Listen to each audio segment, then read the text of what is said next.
everyone!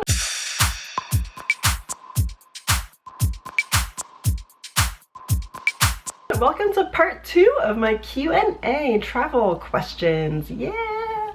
If you hear any snoring, we've got Cooper dog back there snoring, so just so you know. Otherwise, we'll just get right into it. YouTube questions. Hey. Ava Bava asks, what is one of the biggest lessons you've learned so far during your travels about understanding yourself and the world? That's a really good question. And I've learned so many things about myself and the world from traveling.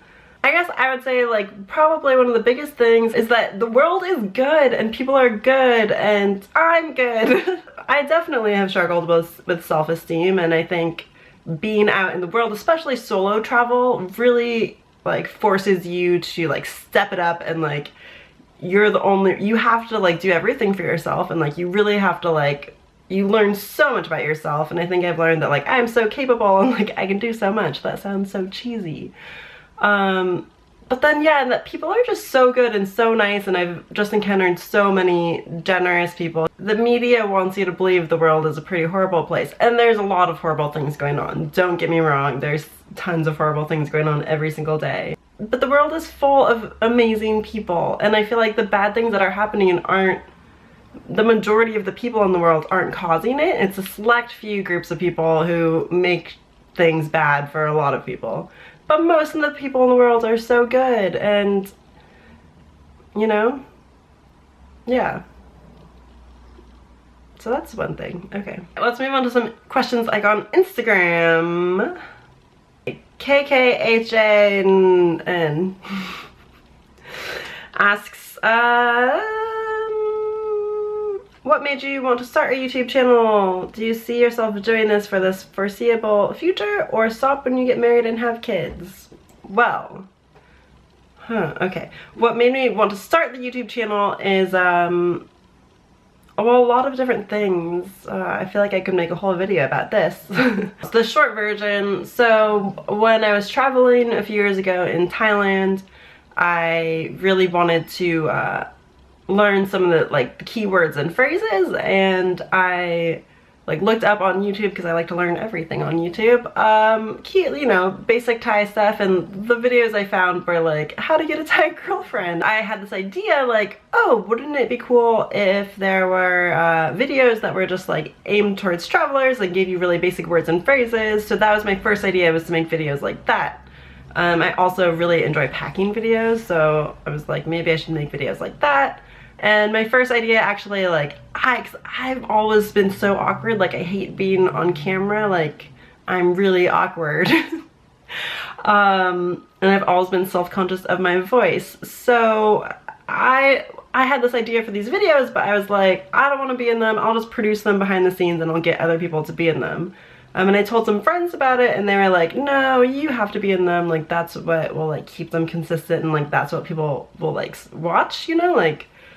And I was like, I really don't want to. And then I was like, whatever, I'll just do it. So that's kind of how I got started, and it all kind of just snowballed from there. And then I found I really liked editing, and I like the whole creative process of it. Will I do it forever, or I want to, no, I don't know. I have no idea. I think I want to keep doing it as long as I enjoy it, and I still really enjoy it. I don't know if I'm gonna enjoy it forever.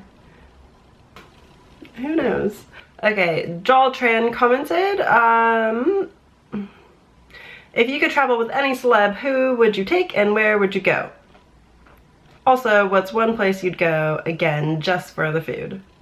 That question is super easy. I would say Thailand. I love the food so much in Thailand. I will go there. Like if I had a secret doorway that just went to Thailand, I would be so happy. I would just eat every meal there. It'd be great. Any celeb? Oh, this is really hard. I don't, I think I would take Michelle Obama. Cause she looks like a real good time. And she could teach me some things, I'm sure. And I'd want to go do something like outdoorsy, like go on a cool hike, like, I don't know, somewhere cool. I bet she knows some cool places, like some secret spots that I would have never even known about. And then, yeah. On Twitter, Stephen Perry asks, also if you don't know Stephen Perry, he has a YouTube channel called Fly in the Nest, and it's really awesome. They do travel stuff too. Anyway, he asked me on Twitter, what's currently on top of your bucket list? So for the longest time it was Iceland and New Zealand, but now I've been there both. Although Iceland, I was only there one day, so I still want to go back. But beyond that, so many places. I really want to go to Vietnam. I haven't gone there yet. Central America. I'm really dying to go to Central America. Also Canada. All the mountains and the lakes there just look so gorgeous. Like, I want to go there so badly. So that's not one answer, but I can never just have one answer for that kind of a question. Okay, on Facebook, Mackenzie Surflane wrote, Mackenzie is one of my best friends from high school. Hey Mackenzie. She said, how do you find local hostels and places to stay? For example, if you have a layover or maybe a day or two in a country, what do you do? Well, I look on usually Hostel World. I'll usually always start on Hostel World. I don't know, there's a lot of sites. You could use Hostel Bookers, or Booking.com has a lot of hostels. So I'll look on there first, and I usually try to go for one of the top rated ones. Now, reviews on all these kind of sites are really like, you have to take them with a grain of salt, like any kind of review, you know, because people don't always have the same ideas of what's good as you do. So, you know, but if something has like a 93% and like 2,000 reviews, you know it's probably pretty good. So I'll go for the top rated ones, and I'll kind of glimpse through some reviews. I look at location is very important to me, especially if you're somewhere for a short amount of time. You want to make sure it's a good location, close to public transport or close to town. Yeah, just so that you don't have to spend all your time doing transportation and you can really make the most of it. And I try to find a good deal. Sometimes I'll like cross-reference Hostel World to Hostel Bookers, and like sometimes they're a little bit different price or something. Agoda is another good site. There's so many sites. Yeah, I'll just try and find a top-rated one that's affordable and has all the amenities that I like. I usually like to have a kitchen, lockers for sure. Locker in the room is ideal. Now that I've traveled a lot in hostels, I really like to have wooden beds. I think it makes such a difference. Or if they're like beds built in, beds with curtains. Ah, so good. So many good things, you know. You really just gotta know what's important to you and look for those things. But Hostel World, I think, is a good place to start. Pet Tarangi asks, when video editing, do you use a set format or layout, or does each video require different needs, i.e. transitions, music, etc., and what software are you using? No, so I use Final Cut Pro. I used to just use iMovie, and now I use Final Cut Pro, which I like a lot. It's kind of just the updated version of iMovie. No, yeah, each video I just do completely different. I have no set format or music. I don't know, I just make it up as I go along. I have no formal training in editing. I still don't really know what I'm doing. I just really make it up as I go. So that's the only advice I have. Dear McCree, I'm so bad at pronouncing names, I'm so sorry. Do you ever get homesick while traveling? Yeah, of course. I think, you know, unless you're someone who really hates your home or your family, you're gonna get homesick once in a while, and that's very normal. And I think what you can do about that is just call them or Skype them. It's so easy now to connect with your family, or email. Like, as long as you're having constant connection with them, it's really not that bad, and you can get through it, and yeah. So I think it's okay. Gabrielle Larson asks, what is your best advice for female solo travelers as far as safety is concerned? I'd say if you're arriving to a new city, I like to always try to arrive in the daylight so that you can easily find your hostel and it's less scary. It feels pretty safe in the daylight. Really just use your intuition and common sense mainly.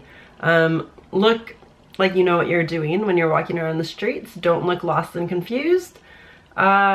And you know, if you just to have extra protection, have like a whistle or something like that. They have now other little like alarms you can do and stuff. Yeah, that's all I really do. Just use common sense be smart, go with your gut. And if you feel really unsafe, like walking around, you don't know where you are, get a cab or an Uber or something. Those things aren't always in the budget, but your safety is more important. And if you really think you're unsafe, then just spend the money. You'll be so thankful later. I hope I answered the questions you wanted to hear. I'll probably do another Q&A at some point, so if I didn't answer your question, don't worry, there will be more time for that. Thanks so much for watching. Subscribe if you want to see more travel stuff from me. Oh, and so again, I have the link still up for the questions that you can answer now. I would really appreciate if you could answer mine, just so I can get a better idea of what videos you want to see and how I can make this channel better. That would be so much appreciated. I hope you're enjoying life wherever you are. Send me and put in the comments below where you are in the world. That would be really cool. Happy travels to everyone. And she's talking to herself, and I hear her be like, my name is Victoria, and I have a, right at the moment when she said I have a